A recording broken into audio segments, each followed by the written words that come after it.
Bonjour à tous les amis, bienvenue sur CryptoForce, l'actualité crypto numéro 52, donc du jeudi hein, comme d'habitude. Aujourd'hui on va parler du VeChain, de XRP, de Cardano également, vous allez voir il y a des nouvelles plutôt intéressantes hein, là-dessus sur ce projet-là. Je crois que c'est ma première actualité sur le Cardano, donc super. Et ensuite, on va parler également, comme d'habitude, de VV Digital Collectibles. Et en fin de vidéo, on parlera des actualités crypto plus générales. Vous allez voir, il y a des choses intéressantes et plutôt positives pour l'industrie crypto. Et ensuite, on parlera de l'actualité plutôt économique, où là, eh bien, c'est plutôt, on va voir les conséquences normales de ce qui se passe au niveau de l'économie en France. En plus, on a les derniers chiffres qui sont tombés sur l'inflation, mais également le PIB. Bon, bah écoutez, c'est parti. Avant ça,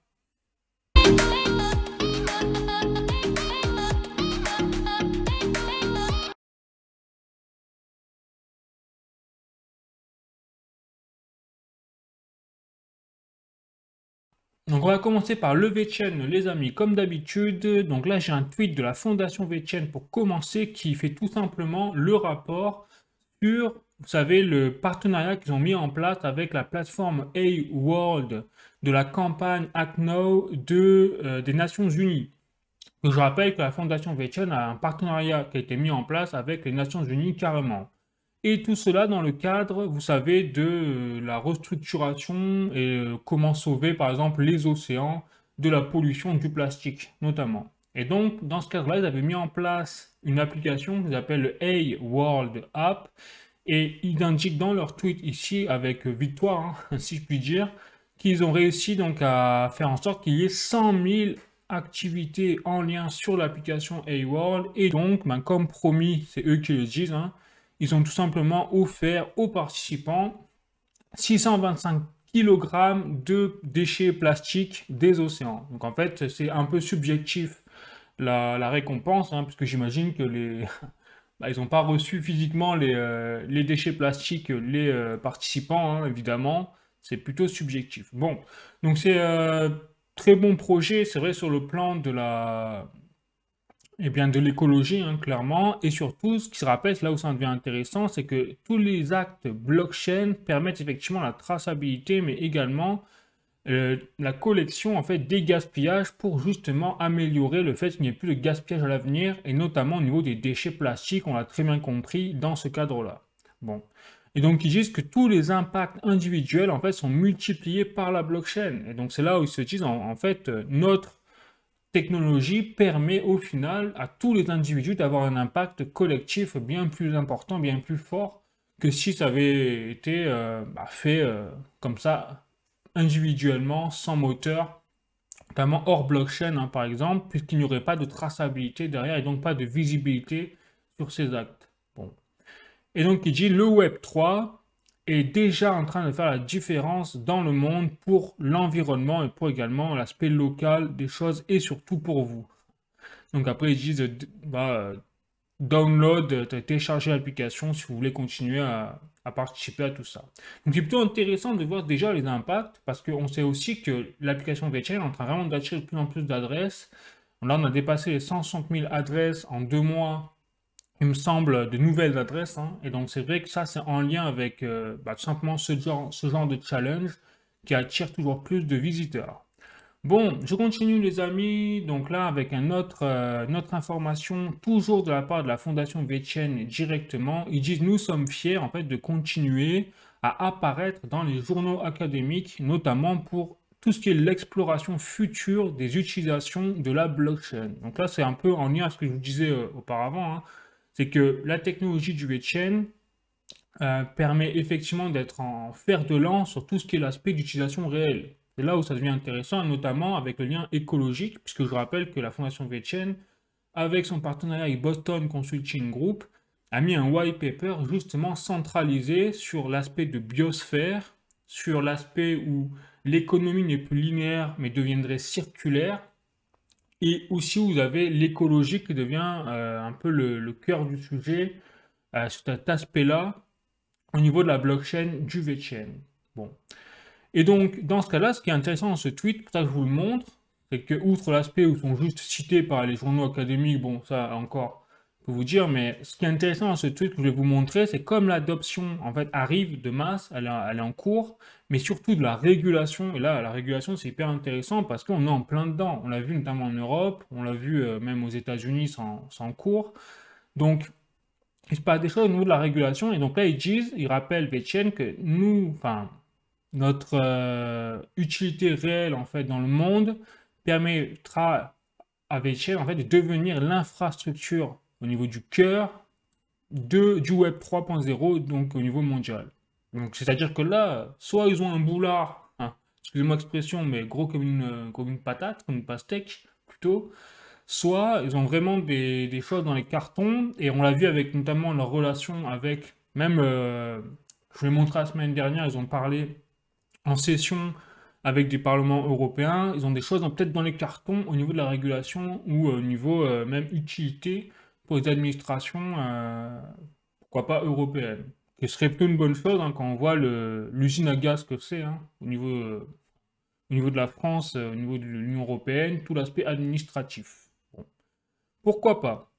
Et enfin, dernière information, les amis, pour lever de chaîne pour aujourd'hui, c'est le partenariat désormais officialisé entre la fondation VeChain, VeChain Tech, également plutôt au niveau de leur service tech, et VTax. Donc alors VTax, j'en avais déjà parlé rapidement dans d'autres actualités, dans d'autres vidéos.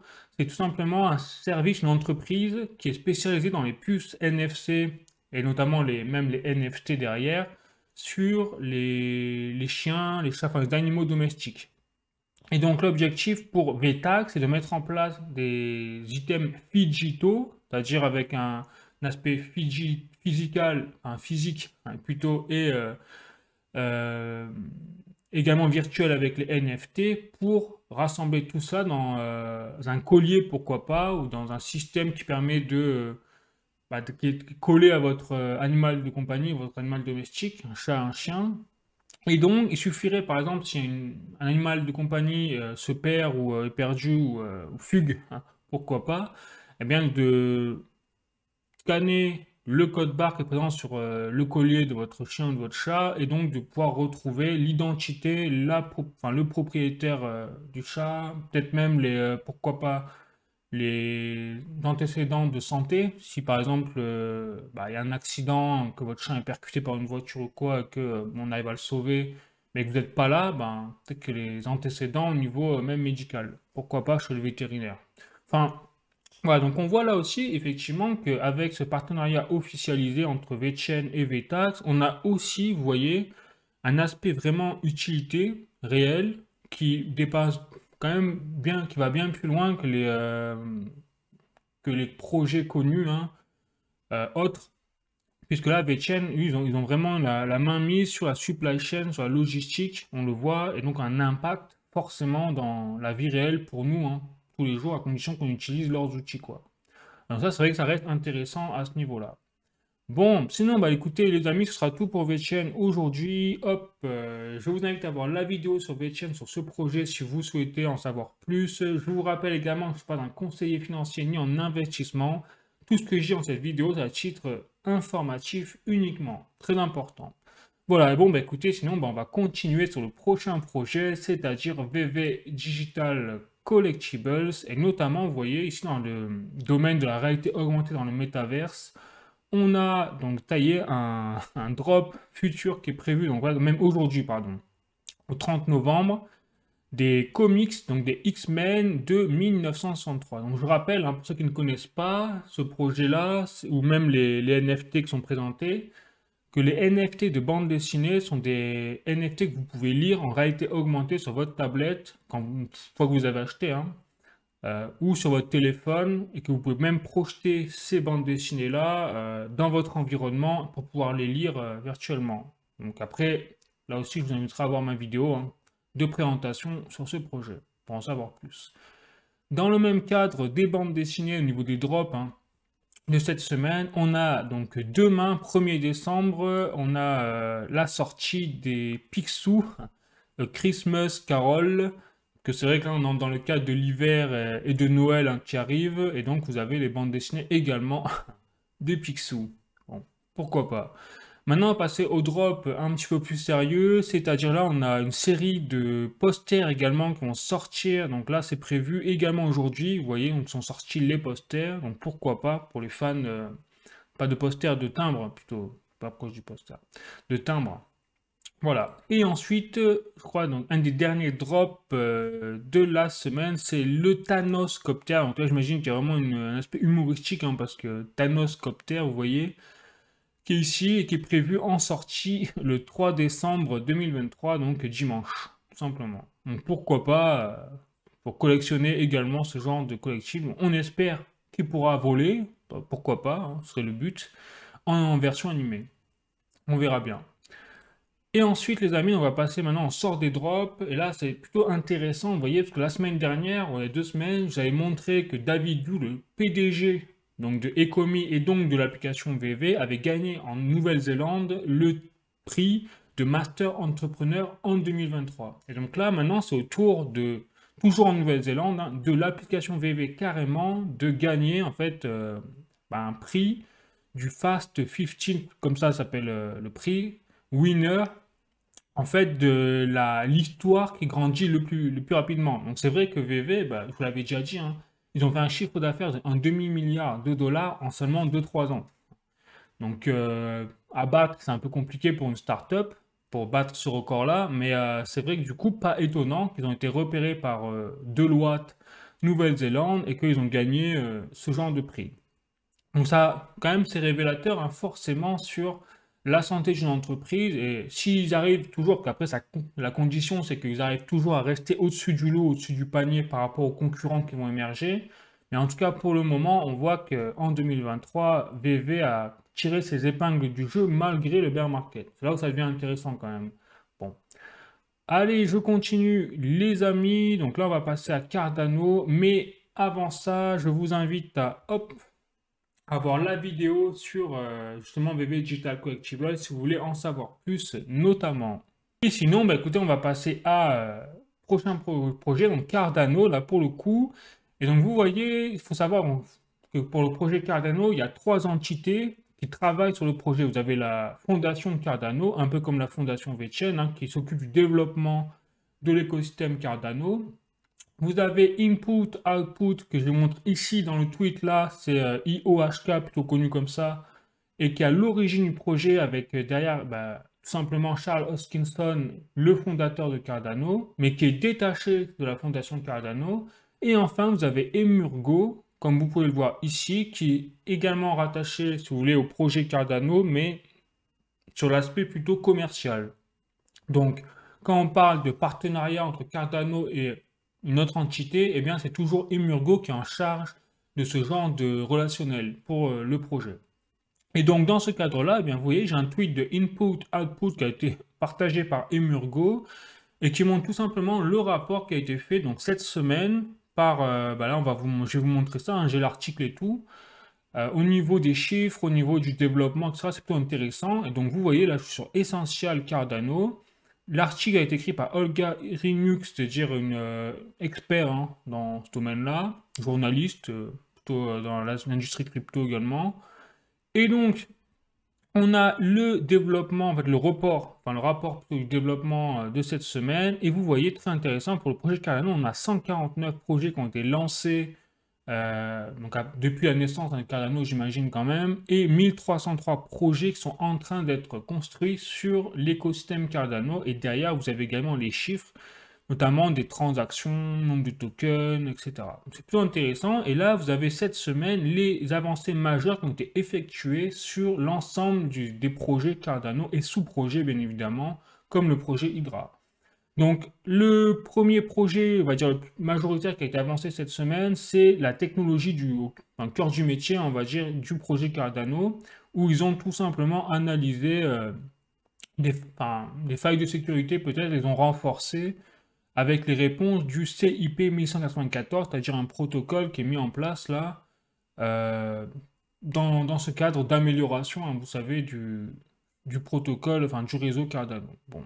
Ensuite, il y a également eu des améliorations sur, par exemple, les wallets et les services en lien avec Cardano. Donc, il y a le wallet Lace, également, il y a eu des améliorations, des petits updates.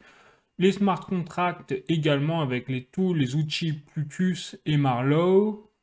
Donc, je ne vais pas rentrer dans les détails parce que là, c'est extrêmement, on va dire, bah là, vous voyez, les termes sont carrément, enfin, c'est fait pour les développeurs, hein. Moi, personnellement, ce n'est pas ma partie.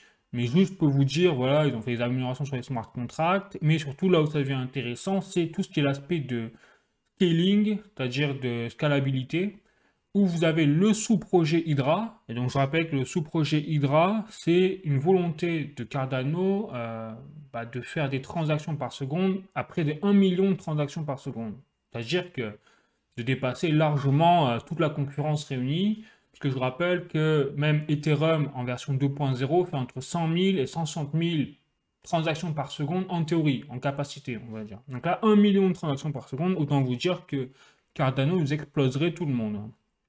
Donc dans ce cadre-là, bah, ce sous-projet est toujours en développement, prévu pour 2024 à la base, s'il n'y a pas de retard, mais bon, on va voir, hein, on verra. Mais en tout cas, là, voilà, ils ont commencé si vous voulez, à mettre en place, à simplifier le protocole Hydra. Donc là, ils sont vraiment sur la simplification en ce moment du sujet et ils sont en train d'y arriver à simplifier le protocole Hydra. Et en parallèle, j'avais déjà parlé également dans ma vidéo sur Cardano de l'ère Mithril. Et donc là, en parallèle de ça, vous avez la team Mithril, qui avait des équipes allouées à chaque sous-projet, a également progressé sur ce projet-là en complétant le premier prototype. Vous voyez, c'est écrit ici un premier prototype implémenté dans le relais Mithril. C'est-à-dire que là, on commence à vraiment avoir des éléments concrets qui font que les projets Hydra Mithril, qui se complètent, on va dire, dans la scalabilité. Hein. D'ailleurs, vous avez vu que Hydra et Mithril sont dans le chapitre scalabilité, pas pour rien. Donc ça veut dire que là, on est plutôt en bonne voie pour des projets qui peut-être vont sortir effectivement en 2024. En ce moment, on n'a pas pour l'instant d'alerte majeure, de signal rouge qui dit bon bah le projet il est mort, par exemple. Pour l'instant, ça a d'aller. Et après, on a aussi très intéressant, on a donc les projets Voltaire, c'est vrai que j'en ai pas parlé, et les projets Catalyst. Et ça, c'est tout l'aspect de décentralisation, parce que l'objectif final de Cardano, je rappelle également, c'est d'être totalement autonome et décentralisé de nature. Donc, plutôt intéressant. Et c'est vrai que l'ère Voltaire, c'est la dernière ère juste avant la mise en route autonome de l'écosystème Cardano. Et donc là, l'ère Voltaire, eh ben, elle avance également. Ça, on est en cours, on est en plein dedans. Et dans cette ère-là, vous avez le projet Catalyst qui est très important puisqu'il vise ce projet à permettre la décentralisation totale au niveau des décisions par la communauté sur le projet Cardano. Mais à condition que c'est, bien sûr, c'est les idées et les décisions faites par la communauté soient rigoureuses, utiles, etc. au projet. Sinon, elles ne sont pas prises en compte. Voilà. Donc là, c'est également quelque chose qui est en train d'être mis en place. Et donc là, on voit que le projet Catalyst est déjà implémenté sur le website, notamment sur le site internet, via un module d'intégration. Voilà. Donc là aussi, on voit qu'il y a également des avancées là-dessus. Bon. Donc c'est tout hein, pour Cardano, mais je trouve que c'est intéressant déjà de se mettre un peu les pieds dedans, de rappeler un petit peu où on en est au niveau des sous-projets. Donc c'est pour ça que je vous le mis directement dans la vidéo comme ça. Allez, sinon bah, les amis, je vous invite à voir la vidéo Cardano. Donc, je vais prendre le projet que j'ai fait récemment, il y a quelques semaines. Et puis sinon, bah, écoutez, on va passer au dernier projet aujourd'hui, c'est Ripple comme d'habitude avec le XRP. Notamment, première info sur la part sur le projet, c'est que là, on a petite vidéo de 3 minutes, vous allez voir très intéressante, sur justement un employé hein, de la banque Travelex qui est situé au Brésil et qui a déjà apparemment mis en place l'option de Ripple Payments au sein de ses services. Et vous allez voir donc l'avis de cette personne, alors c'est en anglais, je vais vous traduire au fur et à mesure, hein, bien évidemment. Je vais mettre en grand, hop.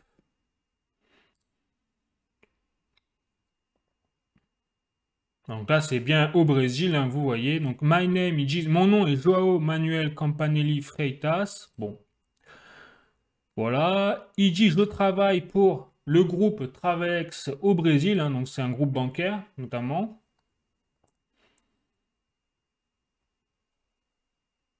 Donc, il dit, voilà, Travelex, c'est un groupe important, même à l'échelle mondiale, hein. Donc ils disent qu'ils ont 2 entreprises au Brésil, ils ont l'entreprise qui s'occupe du système de broker, vous savez, donc avec la vente et l'achat de notes de banque. Et vous avez deuxième entreprise qui est plutôt dans les transactions commerciales pour les clients ici au Brésil, donc une banque commerciale en fait. Voilà, donc il dit notre plus gros challenge, c'est de montrer un nouveau process. Donc en fait, ils sont un petit peu bloqués. Et donc il dit la nouvelle voie, en fait, pour arriver à dépasser ces challenges, c'est de fournir de nouvelles formes de paiement pour nos clients à travers le monde. Donc, on voit que ça ne s'arrête pas uniquement au Brésil, donc on voit vraiment qu'on parle là de paiement transfrontalier. Donc ils disent maintenant, nos process sont très faciles. Vous voyez, ils disent maintenant. Et donc nous fournissons différentes formes de liquidité, si vous voulez, à nos partenaires, nos correspondants à travers le monde. Et il dit, le Ripple Payment, c'est la solution que nous avons implémentée en fait pour arriver à ça.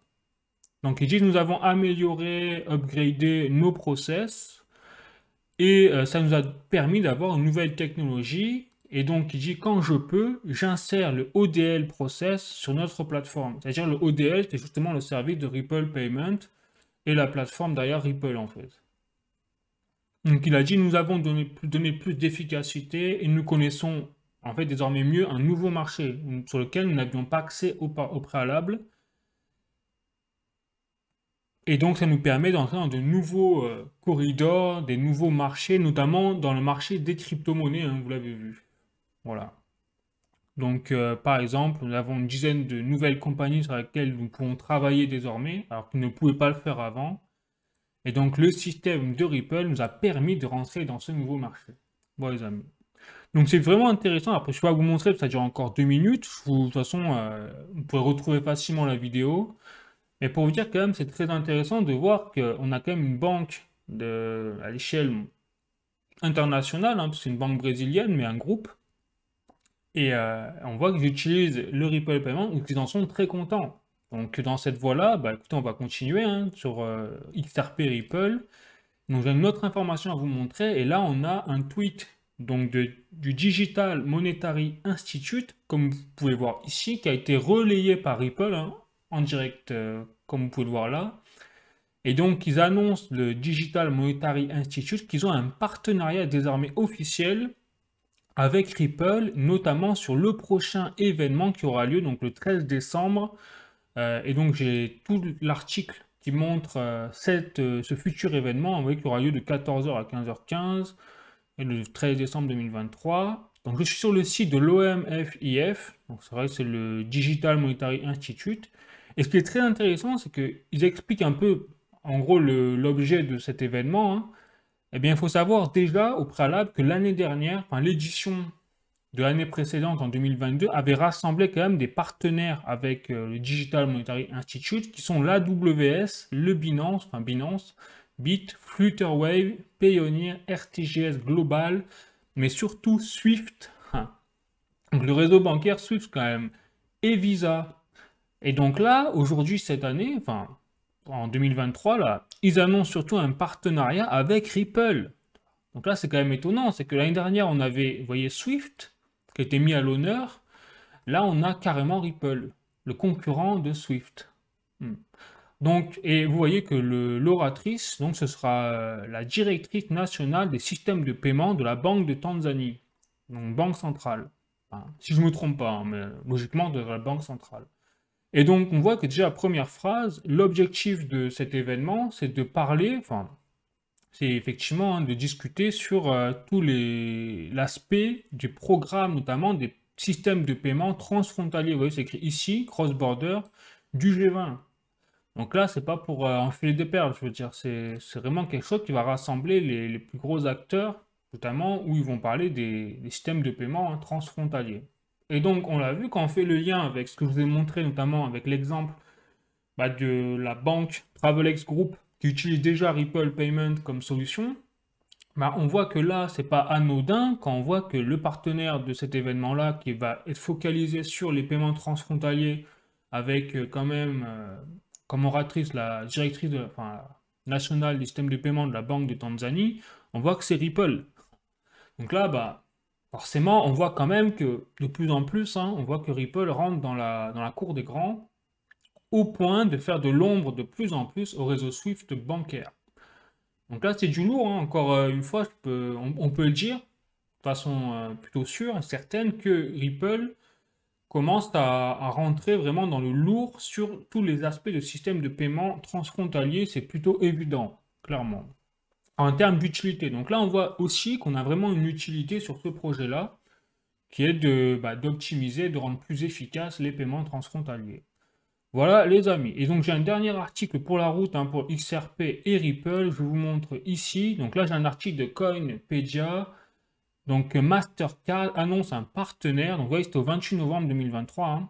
Donc Mastercard annonce un partenariat avec Ripple pour créer une carte bancaire de débit avec utilisation du XRP pour faire vos paiements sur votre carte bancaire. Et donc, aussi la particularité de ce partenariat, de cette nouvelle technologie, c'est que cette carte bancaire, eh bien, il n'y aurait que les propriétaires de cette carte bancaire qui auraient accès aux clés privées. Un petit peu comme votre wallet numérique, mais également, ça rappelle le fonctionnement de Ledger au final. Donc là, quelque part, Ripple est en train de créer une forme de technologie à la Ledger, à- comme les clés physiques Trésor également, le concurrent de Ledger, qui permettrait finalement d'avoir sa propre banque dans sa poche, hein, sur sa carte de crédit. Pourquoi pas. Voilà les amis. Bon bah écoutez, hop, ce sera tout pour XRP et Ripple aujourd'hui. Je vous invite à voir la vidéo hein, si vous êtes plus intéressé, si vous connaissez, enfin, si vous voulez en savoir plus sur ce projet. Et sinon, bah écoutez, on va continuer avec les actualités crypto plus générales et notamment avec un premier article de journalducoin.com, donc Bitcoin le 30 novembre, le nombre de nouvelles adresses BTC explose à la hausse en 2023. Donc là, eh bien, c'est pas étonnant. Vous voulez, on est en pleine euphorie, si je puis dire, sur les marchés, parce que le Bitcoin a pris 100% là, sur une année en 2023. On a quasiment pas loin des 40 000 dollars, donc c'est vrai qu'il y a beaucoup d'émotions. Hein. Alors l'émotion, c'est l'ennemi clairement de l'investisseur du trader, donc pour ça je vous dis toujours faites attention, hein, les amis, à l'émotion. Mais surtout, on voit que là, avec l'arrivée peut-être de l'ETF Bitcoin Spot, bah, ça rajoute de l'émotion. Et puis surtout, avec l'arrivée du halving et donc du bull run historique, si ça marche, si on est toujours encore dans une configuration historique pour le Bitcoin, eh bien, ça veut dire qu'on a un bull run qui s'annonce également. Donc, avec tout ça, eh bien, ça nous rappelle un petit peu la période avant 2021, où on a eu effectivement une ruée vers l'or, hein, si je puis dire, vers l'or numérique avec le nombre d'adresses Bitcoin qui explose. Mais est-ce que ça veut dire que là, on va avoir le bull run, on est déjà en bull run? Rien de moins sûr. Et je vous dis vraiment, faites attention, puisque si on se base, je vous le rappelle encore une fois, hein, sur les cycles historiques du Bitcoin, les bull runs démarrent à partir du halving, pas avant normalement. Or, le halving n'a pas encore eu lieu là en 2023 ni en 2024, puisqu'il aura lieu en avril 2024. Donc, faites vraiment très attention, hein, les amis. Là, avec le Bitcoin, il peut être volatile. On le sait, il a toujours été volatile. Donc, voilà. Après, vous faites, tout le monde fait ce qu'il veut, hein, bien évidemment, mais faut surtout pas tomber dans l'euphorie, par exemple. Voilà. Allez, je continue, les amis, avec un article de cryptost.fr. Donc 500 euros, 3000 euros, l'euro numérique sera très limité pour épargner l'épargne. Donc là, c'est vraiment la cacophonie, hein, clairement, pour l'euro numérique, parce qu'on est en train de nous dire, on nous a vendu l'euro numérique comme étant la future CBDC, qui permettrait en fait à l'Europe de rester compétitive sur le marché grâce, face au yuan numérique, même au dollar numérique et autres monnaies numériques mondiales. Puis là, finalement, on est en train de se rendre compte que comme l'euro numérique et comme l'Europe ne veut pas faire d'ombre aux banques, eh ben on va limiter finalement l'utilisation de l'euro numérique à 500 euros, 3000 euros peut-être max en plafond. Mais ils parlent même de baisser le plafond de 3000 euros, finalement ils vont même le baisser. J'ai envie de vous dire, en fait, ça sert à rien, quoi. Et après, pas plus mal, hein, je veux dire. Mais dans ce cas-là, autant rester sur les monnaies classiques euh, qu'on connaît déjà, les stablecoins, par exemple. Parce que là, si c'est pour nous pondre un CBDC, là, pour une plafond à 3000 euros, bah, ça reste même pas la peine. Ça veut dire que on va avoir une partie de notre cash qui sera uniquement dans l'euro numérique, on ne pourra même pas tout mettre dedans. Donc vraiment là c'est vraiment la cacophonie, hein, parce que bon, franchement on rigole, parce qu'en fait leur euro numérique, même s'ils sont dans cette démarche-là, en plus il servira à rien. Donc là on rigole, hein, vraiment. Allez, je continue dans la démarche des actualités crypto du moment. Donc là, un article de cointribune.com, Bitcoin rase de marée sur les fonds crypto, plus 1,5 milliard d'investissements engouffrés. Donc là, c'est exactement dans le même cadre du premier article de Journal du Coin que je vous ai montré. Donc on a une augmentation des adresses de Bitcoin, hein, de nouveaux entrants, mais on a également un rase de marée au niveau de l'argent qui est en train de fondre directement sur le marché des cryptos, notamment du Bitcoin. Donc là aussi, ça prouve qu'on est dans une période un peu d'euphorie qui rappelle énormément les périodes bull run, hein, c'est-à-dire que ça tout s'engraine jusqu'au moment où bah, c'est l'inverse et là ça fait la chute aux enfers. Donc là, on est plutôt dans la bonne période, hein, effectivement, mais comme je vous dis, il faut toujours être vigilant avec ce genre d'événements euphoriques. Tant qu'on n'a pas le top départ du halving, par exemple. Voilà.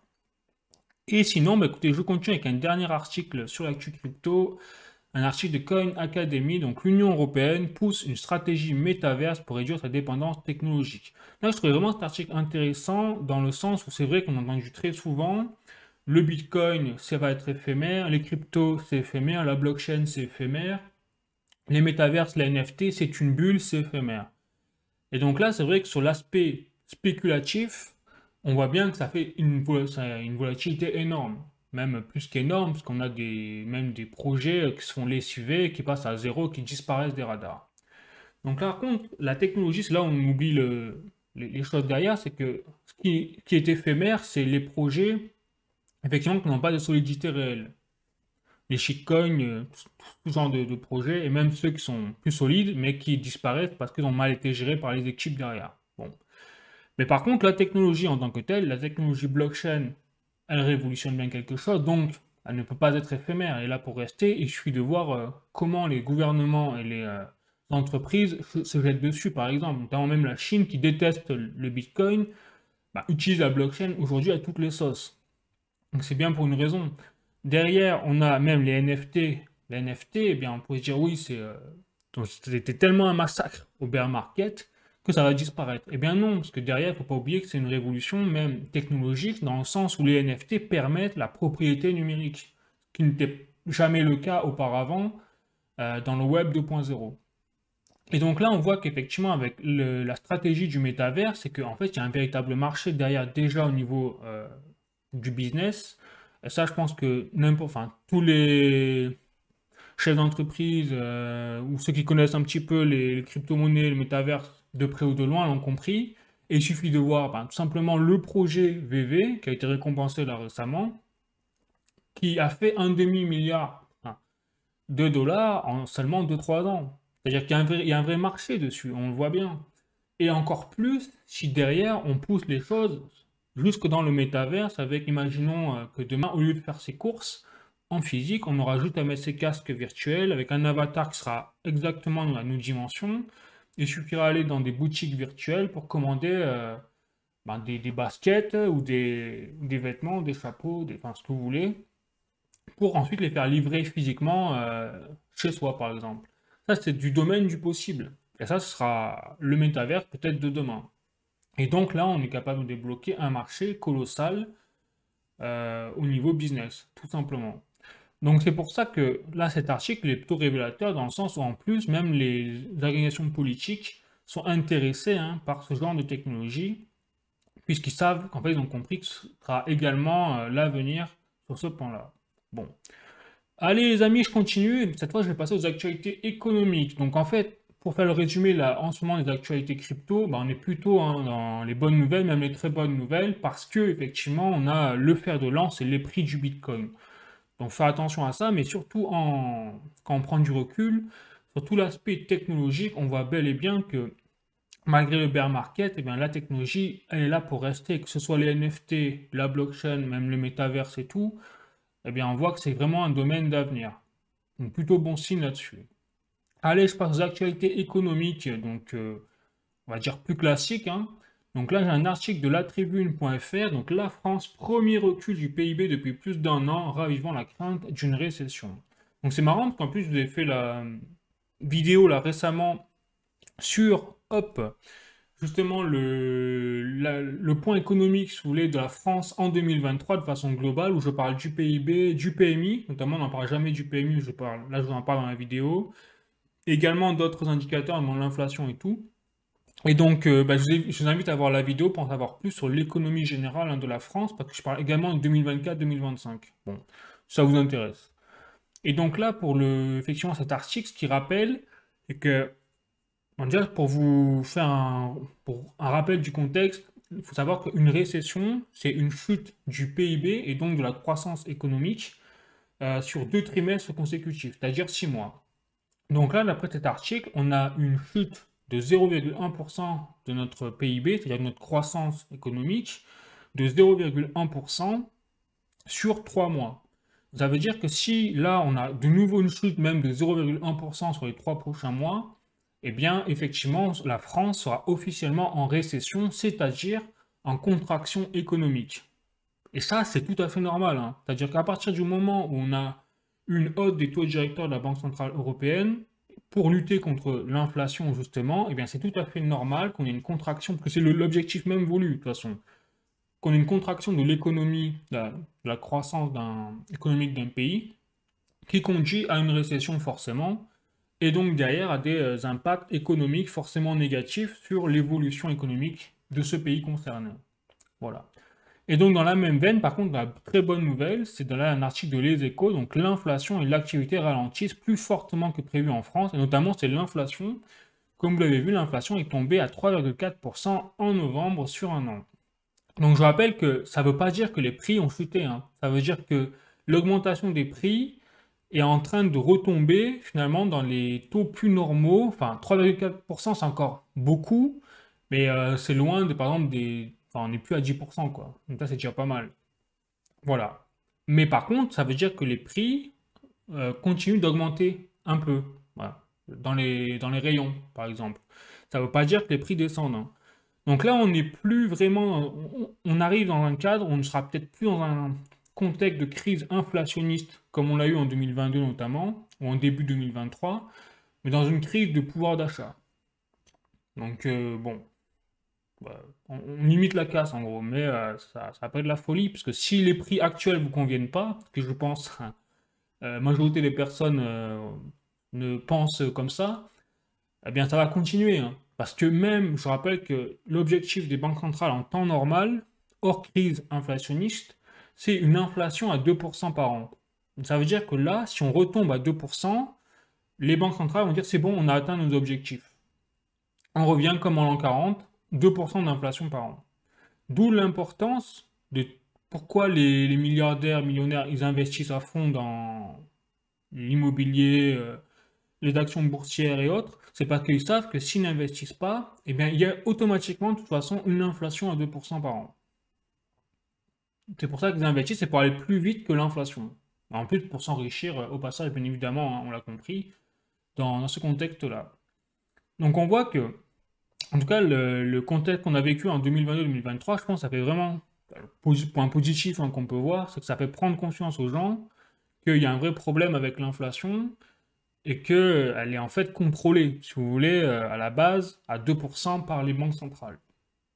Et donc, si vous avez tout uniquement dans vos comptes bancaires, ben, vous perdez du pouvoir d'achat chaque année, en fait, par rapport à la valeur de votre argent réellement, sans compter en plus la dévaluation de la valeur monétaire de l'euro, qui elle aussi est en train de se péter la figure hein, au fur et à mesure des années.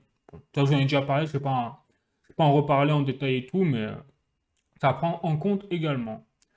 Bon les amis, donc ben, pour l'instant on est plutôt dans l'aspect normal des choses, puisque nous sommes dans les conséquences de la hausse des taux directeurs. Donc maintenant ce qu'il va falloir voir, c'est est-ce que cette chute de l'inflation, elle va être durable, c'est-à-dire on va retrouver des taux normaux presque à 2%, si je veux dire, mais même 3%, c'est pas mal pour en été. Et par contre, ce qu'il faut viser, c'est si en 2024 ça repart. Parce que si par contre l'inflation repart là à la hausse en 2024 avec la hausse des prix de l'électricité notamment qui va être prévue là, par le gouvernement français, ben là, ce sera une catastrophe parce que ça voudra dire que la hausse des taux directeurs et donc la contraction de l'économie n'aura pas suffi pour gérer la crise inflationniste. On n'en est pas là, donc là franchement c'est une bonne nouvelle hein, pour le coup, et espérons que bah, on arrive à stabiliser comme ça. Bon. Allez, voilà, donc ça c'est pour une bonne nouvelle, on va rester là-dessus hein, pour un coup. Et puis sinon, bah, écoutez les amis, moi je vous fais la bise, je vous invite à mettre un like si vous avez aimé la vidéo, à mettre des commentaires notamment pour me dire ce que vous en pensez, hein, n'hésitez pas. Même pour me demander des sujets, que ce soit au niveau crypto ou au niveau économique, n'hésitez pas également, ça fera un plaisir vraiment d'étudier la question. Et puis sinon, bah, écoutez, je vous fais la bise, prenez soin de vous, à bientôt. Ciao.